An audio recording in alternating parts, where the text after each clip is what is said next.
Again, thank you so much for joining on a Saturday. We don't get enough credit for getting up on a Saturday morning and coming out for a meetup, right? So, yeah, thank you for that. So, my talk is sort of like a part two series of something I had spoken about last year at FOSS, where I was just beginning to put together this home server of mine. I mostly covered how to set the system up, using RAID servers and LVM and stuff like that. But from then on, I've kind of moved, you know, a few things, and I've configured a couple of stuff. So I thought I'll just put that together and maybe, have a part two series of that talk.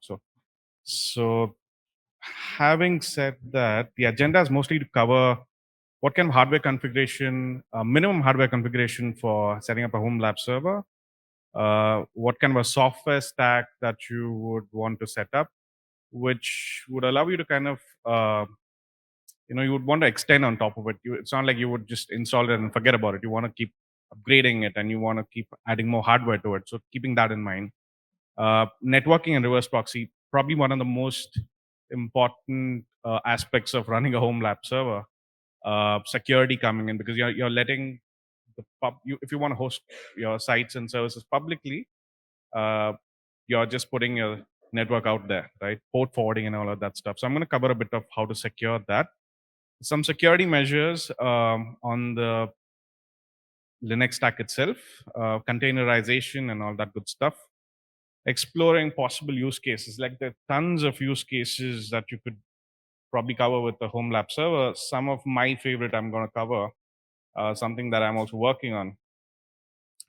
So why set up a home lab server, right? A couple of good whys over there, and let me kind of give you my why, right? I i want the ability to use FOSS in my daily life. I grew up in Bangalore, and I've been using open source software for all my life. I've probably made a living out of it. Probably most of us have made a living out of it, right? So I really have a lot of love towards FOSS. I want to use it in my daily life as well, not just my professional work life. So, and it's really fun if you're a hobbyist programmer, right? You want to tinker with hardware. Now, just that we all have met on a Saturday morning, coming out after like a Monday to Friday slogging, work, and then you come on a Saturday, just shows how much of hobbyist hacker mentality we all have, and it just kind of helps, nurture that, right? And setting up, the third point is probably the most important. You sort of have this mental construct of how a public cloud works, and you kind of get used to it. I'll give you a simple example. Let's say there's an engineering student who kind of just passes out, and he's trying to get a job in IT, and then he ends up working for a startup, fairly doing decent. He starts learning programming and everything, and then one day his manager comes up and says, "You know what? You let's try using Lambda functions, okay?" And this poor guy does not even know much about how a server works. Now you're putting him on something serverless, right? And what happens? He obviously has to connect to a database. He connects to an RDS. He's not able to connect. He goes up to his manager, or anyone who knows a little bit of DevOps, and he understands. Okay, so I have to put this thing in a VPC. He puts that stuff in a VPC. He's able to connect to the database, but then he realizes he's not able to connect to the internet now, because put a Lambda in a VPC, it loses internet connection. Now he goes back Googling, and he finds out you need to route your tables, you need to add a NAT gateway, you need to subnet. And this guy doesn't know how to subnet on his home computer. You are asking him to do a CIDR, classless internet domain routing. Gets ridiculous over there, right? So yeah, all of that stuff, somehow he kind of manages to kind of do everything. And then he realizes this Lambda is not working quite properly. It keeps stopping, it's slow. So he figures out there's something called as a cold start on Lambda, right? So you see the series of stuff that's happening. You put someone on a public cloud with that mental construct, you don't have the basics, right? And then you expect him to run this thing. Doesn't really work, right? And then he realizes that you need to put something as a warmer, right? You need to warm the Lambda up 5 minutes for without VPC, 15 for with VPC, right? All that kind of stuff. So all this kind of goes away if you have a basic understanding of how a normal server works, right? What's a server? Just a computer that's connected to the internet with some security measures, right? So fourth point is data control, having the ability to control every aspect of your data. You have your Google Photos, you have your Apple Photos, which costs a lot more than what an S3 bucket costs, right? You all know that it's expensive. They're ripping you off, but you can't do anything about it. Well, you can have a HomeLab server and probably set up something on your Android or your iPhone that can probably sync, and probably don't have to pay all that money. So coming to the hardware part, I did a bit of experimenting. My first, like everybody else, right? My first try at a home lab server was probably a Raspberry Pi. Trying to run everything on that ARM CPU. But from there on, I understood that I need some more juice in the system. So the minimum hardware configuration is probably have a multi-core CPU, a DD4 RAM, have an SSD for your boot, and HDD for all your storage, and then have a router with a good port forwarding support and a firewall configuration. Ideally you would want to go with something like pfSense or OpenWRT, but a decent router should also be fine, right? If you want to just do port forwarding and have some firewalls there. A minimum connection of 20 Mbps should be decent enough. A really good heat sink. I can't stress enough on the heat sink part. Bangalore does get really hot at some point, right? And you investing in a good heat sink and a good fan which is silent will not only give your computer good cooling but also peace at night, because you don't want that fan going all that night, right? It just irritates you. Probably just turn it off. So my server configuration, I picked something decent. I picked a Ryzen 5 3500 CPU with 6 cores, gigabyte motherboard. I wanted something which I could upgrade and not spend too much on. I settled for a 16 GB RAM because I wasn't sure what I was going to do with it. I went with an NVMe 256 RAM for booting my OS, and I invested in a Coolmaster Hyper 410R, which is a really nice heatsink, right? And I have a 1 TB SATA HDD and a 300 Mbps connection that I also use for my work. It's not just exclusive to the home lab server. And the final build looks something like this. It's quite compact. The idea was to kind of be able to kind of open it up whenever I wanted to, kind of, get the dust off, or maybe add more disk to it. And the Raspberry Pi you see on top is actually a Pi hole that does DNS filtering for me, right? That's basically the setup. It's quite silent. I made sure that the fans do not kind of make a lot of noise. Yeah. So coming to the software bit, I put a lot of thought into what I wanted. It was very tempting to just install Nginx and just have everything right on the Ubuntu server. Now I have a RAID set up with an LVM. I run Ubuntu 22.04 on it. Right. I did not go with Proxmox because I wanted something simple and standalone. I went with Docker because I'll get to the bit why I went with Docker. Then I wanted something to manage my Docker. I didn't want to always go into the terminal and just manage my entire thing, right? Portainer did a lot of wonders, right? I was able to kind of quickly test out this Dockerized softwares, and I was able to destroy them quickly. It was nice. It was clean. Made me feel good. Because it's not like I install something and just forget about it. I know I can easily get rid of it. So easy that way.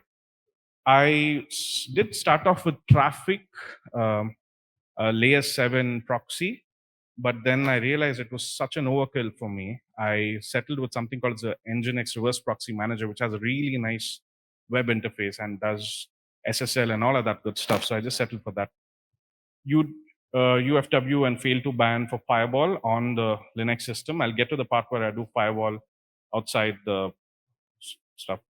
And Tailscale because I wanted to connect to my home server if I was away from it. For instance, if I want to give a demo right now, I could just connect to Tailscale and show you how my Portainer works.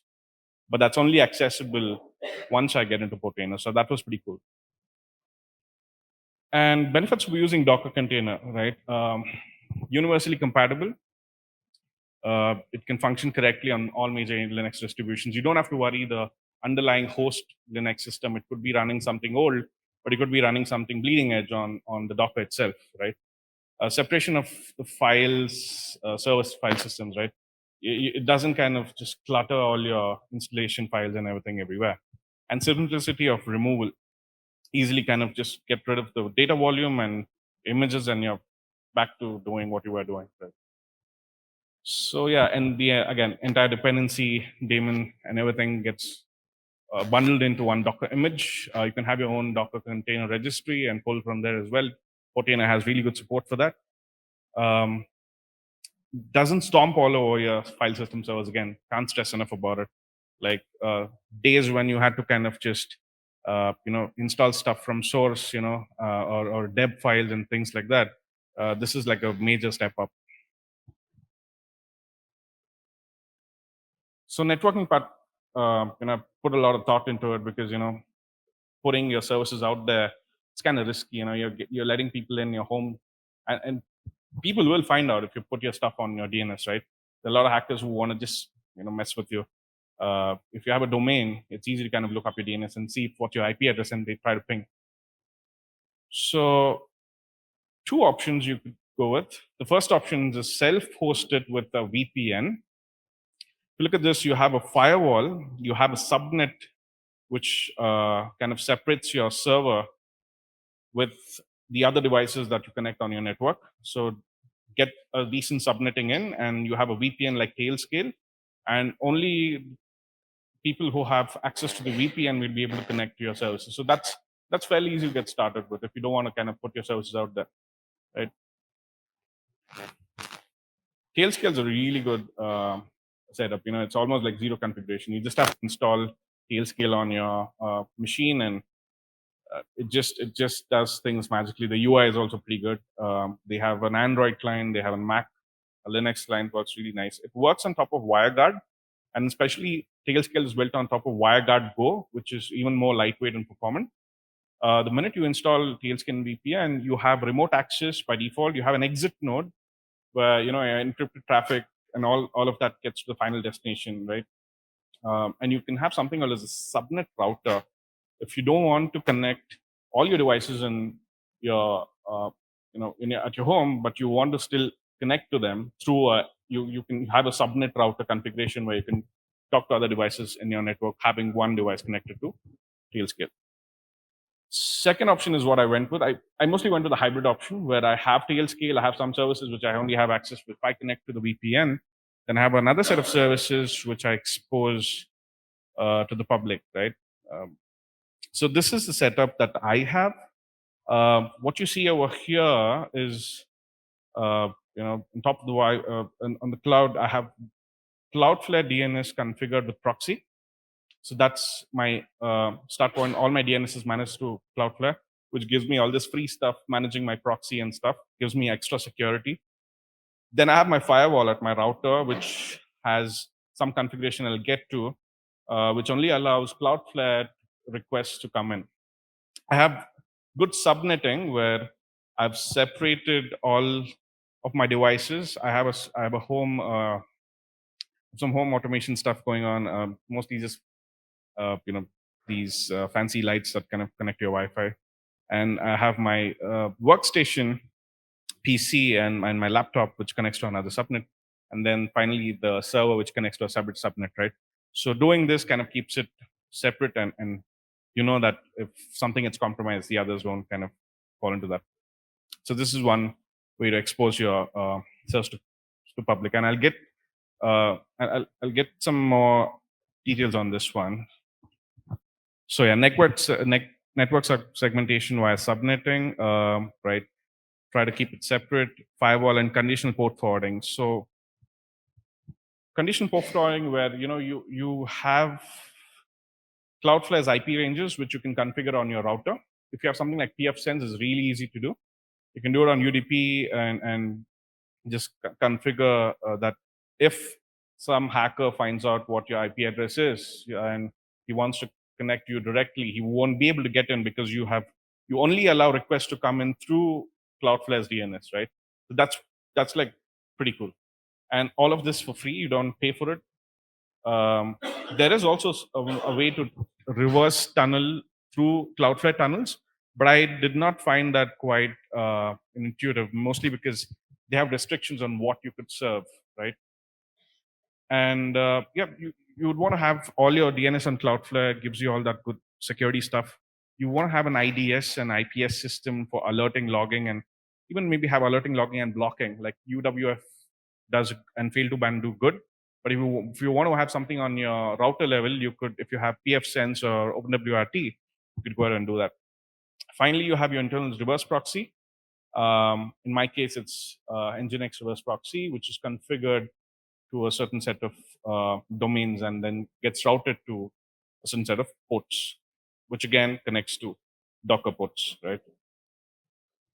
So downtime, downtime pretty much, regular maintenance. We would want to just do your apt-get updates and just keep checking your monitoring tools with the IDP, IPS. Just have your security patches up. You could probably do this like a weekly thing where you just take care of it. Your temperature management has to be taken care. Invest in a good heat sink and avoid any thermal shutdowns. Power management, I believe UPS goes without saying. Most of us have invested in a UPS after the pandemic, so that as well. This part is sort of like a personal experience, right? Try to get a silent server, else be ready for it to get unplugged. So this happened with me. My housemaid, Savitribai comes in the morning and she's like, he forgot to turn off the server. Okay. And she just plugs it off, right? And goes, and if you're doing any data restoration, if you have a ClickHouse server like me, you don't want that. So invest in something which is silent, invest in a good fan, have it a whisper quiet serverless to, accidentally be turned off. And obviously, if you have parents over, they're going to complain about the noise as well. So invest in a silent server. So use cases I find really interesting these days is I'm trying to build an LLM, an offline LLM with a vector database to train some of private PDFs. I have a lot of PDFs which I've never got to, but I like to get some insights out of it because I know on the internet you wouldn't get the same insights from these PDFs, right? So I'm trying to do that. I'm trying to do that with not a very big LLM. I'm trying to do that with something which can run on a CPU. Apparently, there are a lot of LLMs that you could download on huggingface.com. I found one. I'll get to that in a bit. A remote development code server, pretty cool if you want to just see how to, if you have something quickly to kind of check and code something, you could always log in from your browser and stuff. That's pretty cool. You can self-host your Discord, Telegram, Alexa bots. You don't have to use a Lambda or something of that sort. You can do it at your home. A Plex media server, a self-zoom alternative like Jitsi and Jibri. I had good luck with Jitsi. I couldn't get working. The recording bit wasn't working, but I'm going to take some notes from GeekyAnts because they have something else alternative for this one. And I use Borg backup. It's pretty cool to get a site-to-site backup. I'll get to that in a bit. I have a ClickHouse server. I use Metabase for some of the stuff I do. I try to pull things into ClickHouse and connect to Metabase to just get some quick insights. So this offline LLM I found on Hugging Face, it's called La Mini LM mode. It's a pretty lightweight LLM that can run on CPU, and it's even more faster if you have some sort of a decent GPU. ChromaDB, which is an open source vector database which can connect and store all your embeddings that you get your PDFs trained on, and LangChain finally to kind of build that chat UI, right? So this is something I'm working on, pretty cool stuff. And for demo, I think I have a minute for demo. So for demo, I just have my Portainer running Tailscale. I'm just going to take you through and show you how easy it is to navigate. If you haven't used Portainer, just try it out. It's amazing. So yeah, let me just quickly. So I've connected my machine to Tailscale here, and this is my HomeLab server running Portainer. I have 4 stacks running. I'm running a full ERP system called ERP Next for one of my family friends, and I have a backup that goes to an S3 bucket every week, so that's pretty easy to set up. All that on Docker. I keep experimenting with different stacks. I keep deleting them, so this is what I have right now. And it's pretty easy to kind of just go through your containers and see what's happening. You can do some cleanup tasks here. Obviously, on terminal you would forget, but here visually you can just see and just get rid of these images that you don't need. Just keep things clean. You can attach volumes and stuff. Quite intuitive. You can assign users. You have private, Docker registries that you can go with. Tons of stuff, right? And this is a community version. I believe the business version has much more bells and whistles. Now that's the Docker containerization bit of it, and this is what Nginx proxy looks like. A really nice UI, just what it's supposed to do. You can have your SSL certificates here. It connects to Cloudflare and other DNS if you want to, do a DNS challenge here. That's pretty cool. And adding a proxy host is also quite easy. You can add a redirect stream, everything, all kinds of stuff works. It's as easy as just, putting stuff in this input box and it just works. For here instance, I have one of my domains, which is publicly hosted, which actually goes to port 660, yeah, 606004, and it connects to this domain. All of this is happening through Cloudflare and my HomeLab server, right? So you can do it. So obviously you wouldn't want a lot of people to visit your stuff. This is for you, and you can go ahead and do that. I also have monitor Uptime Kuma that I monitor some stuff with. These are just some of the services I've exposed. An ERP Next for one of my family friends, which just works out of the blue, just without any issues and stuff. And yeah, that's mostly it. I will take questions later in the panel if you guys have any questions. So thanks.